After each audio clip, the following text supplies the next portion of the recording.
السلام علیکم۔ کبھی اس بات پر غور کیا ہے کہ ہمارے منہ سے جو الفاظ نکلتے ہیں وہ کتنی طاقت رکھتے ہیں؟ مطلب چند الفاظ کسی کا دن اچھا بنا سکتے ہیں اور وہی چند الفاظ کسی کا پورا دن خراب بھی کر سکتے ہیں۔ آج ہم الفاظ کی اسی طاقت کو سمجھیں گے ایک بہت ہی پیاری سی کہانی سے۔ تو چلیں شروع کرتے۔ تو کہانی ہے ہنا اور زید کی۔ یہ دو بہت پیارے بہن بھائی ہیں جنہیں ایک دوسرے کے ساتھ کھیلنا بہت پسند ہے۔ ان کی ہنسی مذاق سے سارا گھر گونجتا رہتا تھا اور ان کا آپس میں پیار بھی بہت گہرا تھا۔ لیکن پھر ایک دن ایک عام سی دوپہر میں کچھ ایسا ہوا جو نہ صرف ان کے لیے بلکہ ہم سب کے لیے ایک بہت بڑا سبق بن گیا۔ آئیے دیکھتے ہیں کہ آخر اس دن ہوا کیا تھا۔ تو کہانی کا آغاز ہوتا ہے ایک بڑے ہی پرسکون اور خوشگوار دن سے۔ سورج چمک رہا تھا اور گھر میں خاموشی تھی۔ بالکل، آپ کہہ سکتے ہیں کہ طوفان سے پہلے والی خاموشی۔ ذرا تصور کریں، ایک طرف ہنا اپنی گڑیا کے ساتھ کھیل رہی ہے اور دوسری طرف زید اپنی سب سے پسندیدہ کھلونا گاڑی کو فرش پر دوڑا رہا ہے۔ ہر کوئی اپنے کھیل میں مگن تھا اور کسی کو اندازہ تک نہیں تھا کہ یہ ماحول بس اب بدلنے ہی والا ہے۔ اور پھر اچانک ایک چھوٹا سا حادثہ ہوتا ہے جو اس سارے پرسکون ماحول کو خراب کر دیتا ہے۔ یہ وہ لمحہ تھا جب غصہ ان کے کھیل میں داخل ہوا۔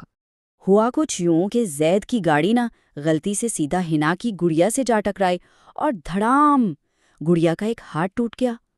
دیکھنے میں تو یہ ایک معمولی بات تھی، لیکن اصل میں یہ ایک بڑے جھگڑے کی شروعات تھی۔ اپنی پیاری گڑیا کو ٹوٹا ہوا دیکھ کر ہنا کو بہت دکھ ہوا اور اس کا سارا دکھ فوراً غصے میں بدل گیا۔ اس کے منہ سے الفاظ نہیں بلکہ چیخیں نکلنے لگیں۔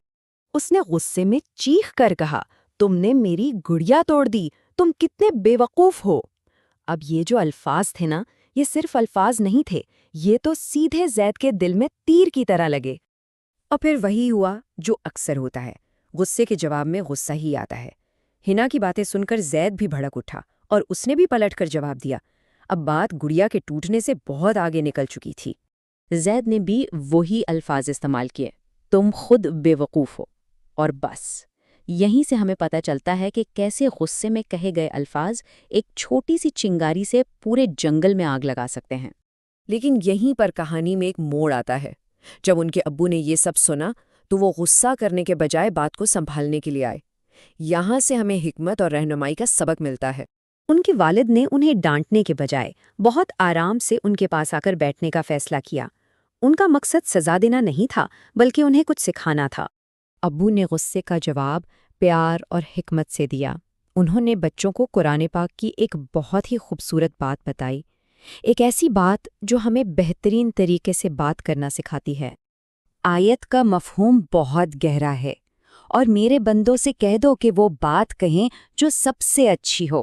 بے شک شیطان ان کے درمیان فساد ڈلوا دیتا ہے۔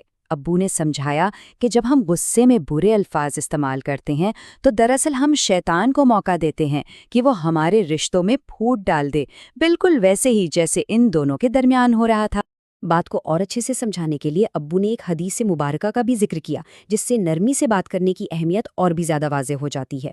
اور وہ حکمت کی بات یہ تھی، اچھا بولنا بھی ایک صدقہ ہے۔ یہ کتنی گہری بات ہے۔ اس کا مطلب ہے کہ پیار سے بات کرنا صرف ایک اچھی عادت نہیں بلکہ یہ ایک نیکی ہے، بالکل ایسے جیسے ہم کسی غریب کی مدد کرتے ہیں۔ ابو کی باتوں نے اپنا اثر دکھایا اور اب کہانی اپنے اچھے انجام کی طرف بڑھتی ہے، جہاں معافی اور صلح کا وقت آتا ہے۔ ابو کی باتیں سن کر دونوں بچے کچھ دیر کے لیے خاموش ہو گئے اور سوچنے لگے۔ انہیں احساس ہوا کہ مسئلہ ٹوٹی ہوئی گڑیا کا نہیں تھا بلکہ ان الفاظ کا تھا جن سے انہوں نے ایک دوسرے کا دل دکھایا تھا۔ اور یہ احساس، یہی تو تبدیلی کی پہلی سیڑھی ہے۔ تو یہاں پر دو راستے بالکل صاف نظر آتے ہیں۔ ایک طرف ہے سخت الفاظ، وہ کیا کرتے ہیں؟ دلوں کو توڑتے ہیں، لڑائیاں شروع کرواتے ہیں اور لوگوں کو ایک دوسرے سے دور کر دیتے ہیں۔ اور پھر دوسری طرف ہے پیارے الفاظ، یہ کیا کرتے ہیں؟ یہ دلوں کو جوڑتے ہیں، سکون لاتے ہیں اور رشتوں کو اور مضبوط بناتے ہیں۔ اور مزے کی بات یہ ہے کہ ان دونوں میں سے کون سا راستہ چننا ہے، یہ فیصلہ ہمیشہ ہمارا اپنا ہوتا ہے۔ جیسے ہی انہیں اپنی غلطی کا احساس ہوا، دونوں نے فوراً ایک دوسرے سے معافی مانگی اور پھر مل کر اسی گڑیا کو ٹھیک کرنے لگے۔ اور پتہ ہے، جیسے جیسے وہ گڑیا کو جوڑ رہے تھے ویسے ویسے ان کے دل بھی دوبارہ جڑ رہے تھے۔ تو اس پوری کہانی سے آخر ہم نے سیکھا کیا؟ آئیے ان کچھ خاص باتوں پر ایک نظر ڈالتے ہیں جنہیں ہمیں ہمیشہ یاد رکھنا چاہیے۔ اس کہانی سے ہم اپنی زندگی کے لیے 3 سنہرے اصول سیکھ سکتے ہیں۔ پہلا، ہمیشہ نرمی سے بات کریں۔ دوسرا، جب غصہ آئے تو کچھ برا کہنے سے بہتر ہے کہ خاموش ہو جائیں۔ اور تیسرا، اگر غلطی ہو جائے تو معافی مانگنے میں دیر نہ کریں، کیونکہ یہ کمزوری نہیں بلکہ بہت بڑی طاقت کی نشانی ہے۔ اور آخر میں اچھے اخلاق کے لیے یہ خوبصورت دعا، یہ ہمیں یاد دلاتی ہے کہ خود کو بہتر بنانے کا سفر کبھی ختم نہیں ہوتا۔ اے اللہ، مجھے بہترین اخلاق کی طرف رہنمائی فرما، کیونکہ تیرے سوا کوئی اس کی طرف رہنمائی نہیں کر سکتا۔